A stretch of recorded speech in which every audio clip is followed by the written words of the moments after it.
समस्या नाही. करुणा मुंडे यांच्या मुलाची माहिती. माझी आई काही ना काही बहाणे बनवत राहते. माझ्या आईनं कर्ज सुद्धा फेडलेलं नाही. मुलाची प्रतिक्रिया.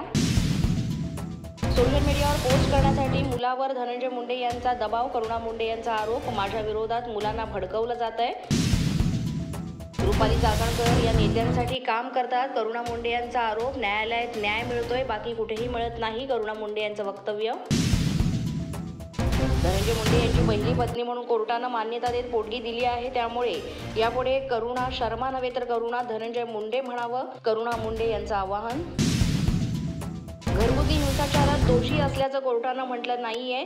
धनंजय मुंडेंकडून प्रेस नोट जारी. आत्ताचा आदेश केवळ अंतरिम पोटगीचा. घरगुती हिंसाचाराचं अजून कोर्टात सिद्ध झालं नाही.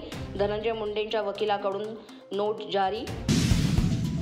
करुणा मुंडेंबद्दल कोर्टानं दिलेला निर्णय अभिनंदनीय. सुषमा अंधारे यांची प्रतिक्रिया. तर सगळं माहीत असताना देखील फडणवीस कानावर हात ठेवून अंधारे यांचा आरोप.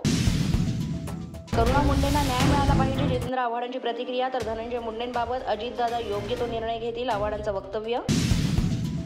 ऐतिहासिक वाघनखं नागपूरकरांना आजपासून पाहता येणार. मुख्यमंत्री देवेंद्र फडणवीस यांच्या उपस्थितीत नागपुरात शिवकालीन शस्त्रांच्या प्रदर्शनाचं उद्घाटन. संजीवराजे नाईक निंबाळकर आणि रघुनाथराजे नाईक निंबाळकर यांच्या घरावर आयकर विभागाचा छापा. आज देखील ही चौकशी सुरू राहण्याची शक्यता. खारघर हत्या प्रकरणात आरोपीला अद्याप अटक न झाल्याचे नातेवाईकांचे म्हणणे. मंत्री नितेश राणेंकडून शिवकुमार शर्मांच्या कुटुंबियांचं सांत्वन. आमचं सरकार हिंदुत्ववादी विचारांचं असलं तरी प्रकार खपून घेतला जाणार नाही. नितेश राणे यांचं आश्वासन. अशाच नवनवीन व्हिडिओसाठी पोलीस माझा न्यूजचं YouTube चॅनल सबस्क्राईब करा. तसंच आमचं फेसबुक, इंस्टाग्राम आणि ट्विटर अकाउंट फॉलो करा. अधिक माहितीसाठी आमच्या www.polismazhanews.com या वेबसाईटला भेट द्या. पाहत रहा पोलीस माझा न्यूज.